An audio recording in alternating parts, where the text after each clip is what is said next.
Hi friends, welcome back to our channel INB jobs info. Friends, కేంద్ర ప్రభుత్వ permanent ఉద్యోగాల భర్తీకి ఒక భారీ నోటిఫికేషన్ విడుదల కావడం జరిగింది.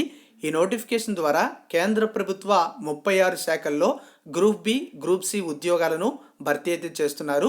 కొద్ది రోజుల క్రితమే స్టాఫ్ సెలక్షన్ కమిషన్ ఒక క్యాలెండర్ అయితే విడుదల చేయడం జరిగింది. ఈ క్యాలెండర్ ప్రకారం ఏ తేదీల్లో ఏ నోటిఫికేషన్లు ఇస్తారు అనే డీటెయిల్స్ అయితే ఇచ్చారు. అందులో భాగంగా మొదటి నోటిఫికేషన్ అనేది విడుదల చేయడం అయితే జరిగింది. ఆల్రెడీ ఈ నోటిఫికేషన్ రిలీజ్ అవుతుందని మన ఛానల్లో చెప్పడం అయితే జరిగింది.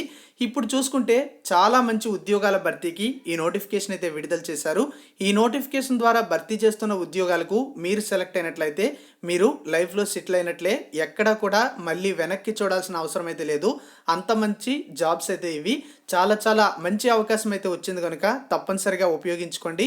అందరూ అప్లై చేసుకోండి. అప్లై లింకు, పూర్తి నోటిఫికేషన్ లింక్స్ కూడా మీకు నేను డిస్క్రిప్షన్లో ఇచ్చాను. అక్కడ క్లిక్ చేసి నోటిఫికేషన్ డౌన్లోడ్ చేసుకోవచ్చు, ఆన్లైన్లో అప్లై చేసుకోవచ్చు. అన్ని డీటెయిల్స్ అయితే చెప్తాను. వీడియోను పూర్తిగా చూడండి.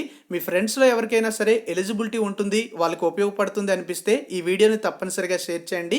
ఇలాంటి మరెన్నో నోటిఫికేషన్ల కోసం మీరు మన ఛానల్ని ఎంతవరకు కూడా సబ్స్క్రైబ్ చేసుకోకపోతే సబ్స్క్రైబ్ చేసుకొని పక్కనే వచ్చే బెల్ ఐకాన్ని యాక్టివేట్ అయితే చేసుకోండి. విఎంఆర్ లాజిక్స్ యాప్ చేయూతతో ఈ కొత్త సంవత్సరంలో నూతన ఆకాంక్షలతో మీ బంగారు భవిత కోసం జాబ్ కొట్టి తీరాలనే రిజల్యూషన్ తీసుకొని అన్ని సబ్జెక్ట్స్ పై మరింత పట్టు సాధించండి. విఎంఆర్ లాజిక్స్ లో నూతన సంవత్సరం సందర్భంగా మునిపెన్నడూ లేని టైలెస్ మోర్ వ్యాలిడిటీ ఆఫర్ లో అన్ని ఆన్లైన్ కోర్సులపై తక్కువ డబ్బులు చెల్లించండి, మరింత ఎక్కువ వ్యాలిడిటీని సొంతం చేసుకోండి. ఈ ఆఫర్ డిసెంబర్ 31 నుండి జనవరి 3 వరకు మాత్రమే. విఎంఆర్ లాజిక్స్ యాప్ తో అందరికీ ఉద్యోగం, అందరికీ ఆనందం. రండి, కలిసి చేసుకుందాం నూతన సంవత్సరం వేడుకలు. మరిన్ని వివరాలకై సంప్రదించండి 8881883666 లేదా 8886396665. మరి ఈ నోటిఫికేషన్కి సంబంధించినటువంటి డీటెయిల్స్ కానీ చూసుకుంటే స్టాఫ్ సెలక్షన్ కమిషన్ నుంచి ఈ నోటిఫికేషన్ అయితే ఇవ్వడం జరిగింది. 2021కి సంబంధించి కంబైన్డ్ గ్రాడ్యుయేట్ లెవెల్ ఎగ్జామినేషన్ అంటే సిజిఎల్ నోటిఫికేషన్ అయితే విడుదల చేశారు. ఆల్రెడీ దరఖాస్తు ప్రక్రియ కూడా ప్రారంభం కావడం జరిగింది. ఎవరైతే ఎలిజిబిలిటీ ఉంటారో వాళ్ళు జనవరి 23వ తేదీలోపు అప్లై అయితే చేసుకోవాల్సి ఉంటుంది. దీనికి సంబంధించినటువంటి టైర్ 1 ఎగ్జామినేషన్ అనేది ఎప్పుడు నిర్వహిస్తారు అనేది కూడా మనకి చెప్పడం అయితే జరిగింది. ఏప్రిల్లో 2022 మనకి కండక్ట్ అయితే చేస్తారు. తర్వాత టైర్ 2, టైర్ 3కి సంబంధించినటువంటి ఎగ్జామినేషన్ డేట్స్ అనేవి తర్వాత మనకి అప్డేట్ చేయడం అయితే జరుగుతుంది. అఫీషియల్ వెబ్సైట్లో పెడతారు. అదేవిధంగా మీకు ఇన్ఫర్మేషన్ కూడా తెలుస్తుంది, దానికైతే ప్రాబ్లం లేదు. మరి ఇక్కడ చూసుకున్నట్లయితే మనకి 36 డిపార్ట్మెంట్స్లో వేకెన్సీస్ అయితే ఉన్నాయి. అసలు ఆ డిపార్ట్మెంట్స్ ఏంటి అనేది అయితే చూద్దాం. ఇందులో మీ అందరికీ కూడా బాగా వినిపించే ఫేమస్ డిపార్ట్మెంట్స్ అయితే ఉంటాయి. కాగ్, ఇది మీ అందరికీ కూడా బాగా పరిచయమైనటువంటి పేరే. Indian Audit and Accounts Department under CAG.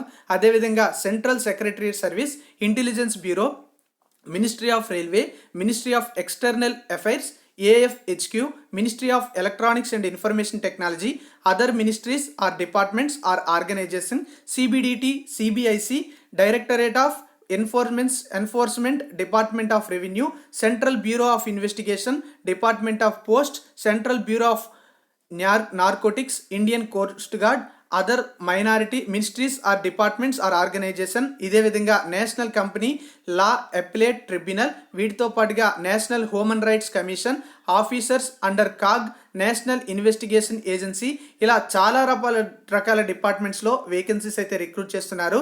ఇక్కడ భర్తీ చేస్తున్నటువంటి పోస్టులలో కొన్ని పేర్లు అయితే మీరు చూడొచ్చు.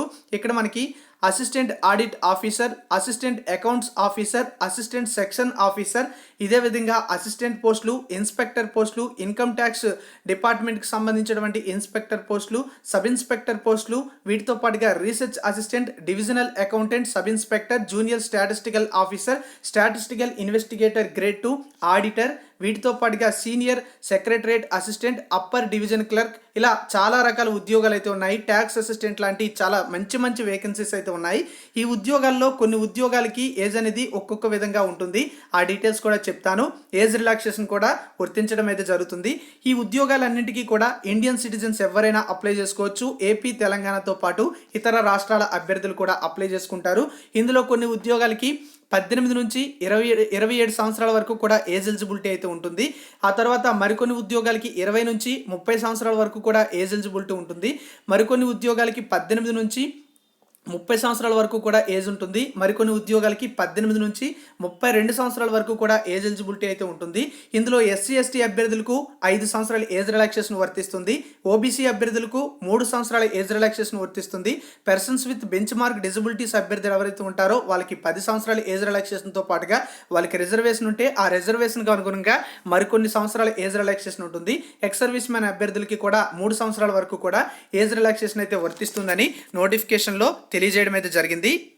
మరి ఎడ్యుకేషన్ క్వాలిఫికేషన్కి సంబంధించినటువంటి వివరాలు చూసుకున్నట్లయితే అసిస్టెంట్ ఆడిట్ ఆఫీసర్ లేదా అసిస్టెంట్ అకౌంట్స్ అనే ఆఫీసర్ అనే ఉద్యోగాలకి బ్యాచిలర్ డిగ్రీ క్వాలిఫికేషన్తో పాటుగా చార్టర్డ్ అకౌంటెంట్గా కానీ లేదా కాస్ట్ అండ్ మేనేజ్మెంట్ అకౌంటెంట్గా లేదా కంపెనీ సెక్రటరీగా లేదా మాస్టర్స్ ఇన్ కామర్స్ లేదా మాస్టర్స్ ఇన్ బిజినెస్ స్టడీస్ లేదా మాస్టర్స్ ఇన్ బిజినెస్ అడ్మినిస్ట్రేషన్ లేదా మాస్టర్స్ ఇన్ బిజినెస్ ఎకనామిక్స్ అనేటువంటి కోర్సెస్ చేస్తుంటే అప్లై చేయొచ్చు. ఇందులో చాలా రకాల ఉద్యోగాలకి కేవలం డిగ్రీ క్వాలిఫికేషన్తో అప్లై చేసుకోవచ్చు.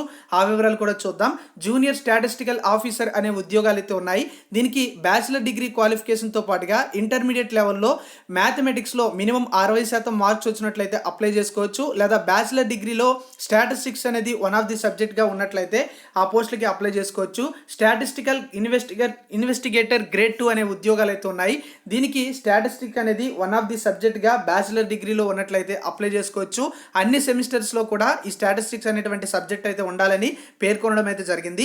ఇక assistant in national Company law appellate tribunal అనే ఈ ఉద్యోగాలకి బ్యాచిలర్ డిగ్రీ క్వాలిఫికేషన్తో పాటుగా డిగ్రీ అనేది లాలో చేస్తున్న వాళ్ళు అప్లై అయితే చేసుకోవాల్సి ఉంటుంది.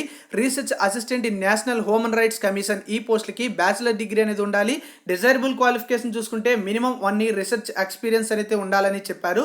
Degree in law or human rights అనేది కూడా మనకి అడగడం అయితే జరిగింది. ఇక మరికొన్ని పోస్టులు అయితే ఉంటాయి. ఆ పోస్టులన్నింటికి కూడా బ్యాచిలర్ డిగ్రీ అయితే సరిపోతుంది. అంటే చాలా రకాల పోస్టులకి బ్యాచిలర్ డిగ్రీ అర్హతతో అప్లై చేసుకోవచ్చు.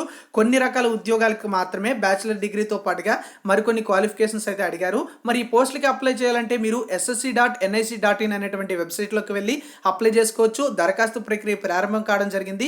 అప్లై చేసేటప్పుడు మీరు ఫోటో అనేది లేటెస్ట్ పెట్టాలి. జేపీఈజీ ఫార్మేట్లో పెట్టాలి. 20 KB to 50 KB మధ్య ఉండాలని మనకి ఇక్కడ పేర్కొనడం జరిగింది. ఇక ఉమెన్ క్యాండిడేట్స్ ఎస్సీ ఎస్టీ అదేవిధంగా పీడబ్ల్యూడి మరియు ఎక్స్ సర్వీస్ మ్యాన్ అభ్యర్థులకి ఎటువంటి ఫీజు లేదు. మిగతా అభ్యర్థులు ₹100 ఫీజు అనేది పే చేయాల్సి ఉంటుంది. అది ఏ పేమెంట్ మెథడ్ ద్వారా అయినా సరే మీరు పే చేసుకునే అవకాశం అయితే ఉంటుంది. మరి సెంటర్స్ ఆఫ్ ఎగ్జామినేషన్ చూసుకున్నట్లయితే ఇక్కడ మనకి రీజనల్ వారీగా ఎగ్జామినేషన్ సెంటర్స్ అయితే ఇవ్వడం జరిగింది. వాటికి సంబంధించినటువంటి ఆఫీసెస్ కూడా ఇవ్వడం అయితే జరిగింది. అయితే మన రాష్ట్రం ఏదైతే ఉంటుందో మన రాష్ట్రం అనేది సౌతర్న్ రీజియన్లోకి రావడం జరుగుతుంది. సౌతర్న్ రీజియన్లో ఆంధ్రప్రదేశ్, పాండిచ్చేరి, తమిళనాడు మరియు తెలంగాణ రాష్ట్రాలు అయితే వస్తాయి. దీనికి సంబంధించినటువంటి ప్రధాన కార్యాలయం అనేది చెన్నైలో ఉంటుంది. మరి ఏపీ మరియు తెలంగాణ మరియు మిగతా రాష్ట్రాలు ఎవరైతే ఉంటారో సదరన్ రీజియన్లోకి వాటికి సంబంధించినటువంటి సెంటర్స్ చూసినట్లయితే చీరాల, కడప, గుంటూరు, కాకినాడ, కర్నూలు, నెల్లూరు, రాజమండ్రి, తిరుపతి, విజయనగరం, విజయవాడ, విశాఖపట్నం, పాండిచ్చేరి, చెన్నై, కోయంబత్తూరు, కృష్ణగిరి, మదురై, సేలం, తిరుచనపల్లి, తిరునెల్వేలి, వెల్లూరు, హైదరాబాద్, కరీంనగర్, వరంగల్ అనే లొకేషన్స్లో మనకి ఎగ్జామినేషన్ సెంటర్స్ అయితే ఇస్తారు. మీరు అప్లై చేసుకునేటప్పుడే ఎగ్జామినేషన్ సెంటర్స్ని మీరు చాయిస్గా పెట్టుకోవచ్చు. స్కీమ్ ఆఫ్ ఎగ్జామినేషన్ చూసుకుంటే tier 1 computer based examination conduct చేస్తారు. Tier 2 computer based examination conduct చేస్తారు. టైర్ 3 అనేది పెన్ అండ్ పేపర్ మోడ్లో ఉంటుంది. డిస్క్రిప్టివ్ పేపర్ అయితే ఇస్తారు. టైర్ 4కి సంబంధించి కంప్యూటర్ ప్రొఫిషియన్సీ టెస్ట్ లేదా డేటా ఎంట్రీ స్కిల్ టెస్ట్ అయితే కండక్ట్ చేయడం జరుగుతుంది. ఇందులో ఎక్కువ రకాల పోస్టులకి టైర్ 1, టైర్ 2 మాత్రమే ఉంటాయి. టైర్ 3 మరియు టైర్ 4 అనేది మీరు అప్లై చేసుకునే పోస్టులు బట్టి మరికొన్ని రకాల ఉద్యోగాలకి మాత్రమే అయితే ఉంటాయి. ఇక టైర్ 1 మరియు టైర్ 2కి సంబంధించినటువంటి స్కీమ్ ఆఫ్ ఎగ్జామినేషన్ చూసుకుంటే సిలబస్లో భాగంగా టైర్ 1లో general intelligence and reasoning, general awareness, quantitative aptitude, English comprehension అయితే ఉంటుంది. ప్రతి సబ్జెక్ట్ నుంచి కూడా 25 మార్కులు అయితే ఉంటాయి. 50 మార్కులు చొప్పున మార్క్స్ అయితే ఉంటాయి. 1 గంట కాల వ్యవధి అయితే ఉంటుంది. స్క్రైబ్ సహాయంతో ఎవరైతే పరీక్ష రాస్తారో వాళ్ళకి 1 గంట 20 నిమిషాల టైం అనేది ఇవ్వడం జరుగుతుంది. పేపర్ 1కి సంబంధించి టైర్ 2లో క్వాంటిటేటివ్ ఎబిలిటీస్కి సంబంధించినటువంటి 100 క్వశ్చన్స్ ఉంటాయి. 200 మార్కులు అయితే ఇవ్వడం జరుగుతుంది. 2 గంటల టైం అయితే ఇస్తారు. ఇక పేపర్ 2కి సంబంధించి English and language and comprehension అయితే ఉంటుంది. 200 క్వశ్చన్స్ ఉంటాయి. 200 మార్కులు. పేపర్ 3 స్టాటిస్టిక్స్ అయితే ఉంటుంది. 100 క్వశ్చన్స్, 200 మార్కులు. పేపర్ 4 జనరల్ స్టడీస్కి సంబంధించి ఫైనాన్స్ అండ్ ఎకనామిక్స్ విభాగంలో ఇస్తారు. 100 క్వశ్చన్స్ ఉంటాయి. 200 మార్క్స్ అయితే ఇస్తారు. దీనికి 2 hours 40 minutes అనేది ఇవ్వడం జరుగుతుందని స్క్రైబ్స్కి, మిగతా వాళ్ళకి 2 hours ఇవ్వడం అయితే అయితే జరుగుతుందని చెప్పారు. ఇక టైర్ 1 మరియు టైర్ 2 అనేది ఆబ్జెక్టివ్ టైప్లో ఉంటుంది. మల్టిపుల్ చాయిస్ క్వశ్చన్స్ అయితే ఇవ్వడం జరుగుతుంది. ఇందులో ఆల్రెడీ చెప్పడం జరిగింది కదా. టైర్ 1కి సంబంధించి చూసుకుంటే 0.5 నెగిటివ్ ఈచ్ రాంగ్ ఆన్సర్కి కూడా నెగిటివ్ మార్క్ అయితే ఉంటుంది. టైర్ 2కి సంబంధించి 0.25 అయితే ఇస్తారు. ఇక చూసుకుంటే పేపర్ 2కి సంబంధించి ఆ విధంగా మీకు నెగిటివ్ మార్క్స్ అయితే ఉంటాయి. ఇంకా పేపర్ 1, పేపర్ 3, పేపర్ 4కి సంబంధించి కూడా మనకి ఇక్కడ డీటెయిల్స్ అయితే ఇవ్వడం జరిగింది. మీరు ఇందులో రాసే ఉద్యోగాల బట్టి, అప్లై చేసుకునే ఉద్యోగాల బట్టి ఇక్కడ టైర్ 3, టైర్ 4 అనేవి బేస్డ్ అయి ఉంటాయి.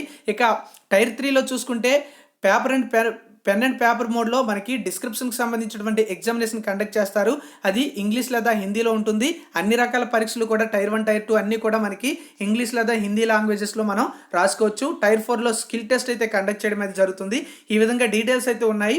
కంప్లీట్గా సిలబస్ కూడా మనకి నోటిఫికేషన్లో మెన్షన్ అయితే చేయడం జరిగింది. ఏ టాపిక్స్ నుంచి ప్రశ్నలు వస్తాయి అనే డీటెయిల్స్ కూడా మీకు ఎలిజిబిలిటీ ఉంటుంది తప్పనిసరిగా. కాబట్టి అప్లై అయితే చేసుకోండి. ఏదైనా డిగ్రీ క్వాలిఫికేషన్తో కూడా పోస్టులు అయితే ఉన్నాయి కనుక మీరు కానీ ఈ పోస్టులకి అప్లై చేసుకున్నట్లయితే టైర్ 1, టైర్ 2, టైర్ 3లో మినిమం క్వాలిఫై మార్క్స్ చూసుకుంటే జనరల్ అభ్యర్థులు అయితే 30% మార్కులు, ఓబీసీ లేదా ఈడబ్ల్యూఎస్ అభ్యర్థులు అయితే 25% మార్కులు, అదర్ క్యాండిడేట్స్ అయితే 20% మార్క్స్ అయితే రావాలని చెప్పడం జరిగింది. ఇవి జస్ట్ క్వాలిఫై మార్క్స్. ఈ మార్క్స్ వచ్చినంత మాత్రాన జాబ్స్ అయితే రావు. మీకు మంచి మెరిట్ వస్తున్నట్లయితే మీరు నెక్స్ట్ స్టెప్కి వెళ్తూ ఉంటారు. చాలా మంచి ఆపర్చునిటీ ఇది. కేంద్ర ప్రభుత్వ పర్మనెంట్ ఉద్యోగాలు. ఈ ఉద్యోగాలకు మీరు సెలెక్ట్ అయినట్లయితే మళ్ళీ చెప్తున్నా, మీరు ఎక్కడొక్కడ వెనక్కి చూడాల్సినటువంటి అవసరం అయితే లేదు. మంచి శాలరీస్ అయితే ఉంటాయి. మీరు లైఫ్లో ఒక లెవెల్లో అయితే వెళ్ళిపోతారు. ఎందుకంటే డిగ్రీ క్వాలిఫికేషన్తో ఈ పోస్టులకి మీరు అప్లై చేసుకుని సెలెక్ట్ అవుతున్నారు కనుక. Thank you for watching. Have a nice day. జై హింద్.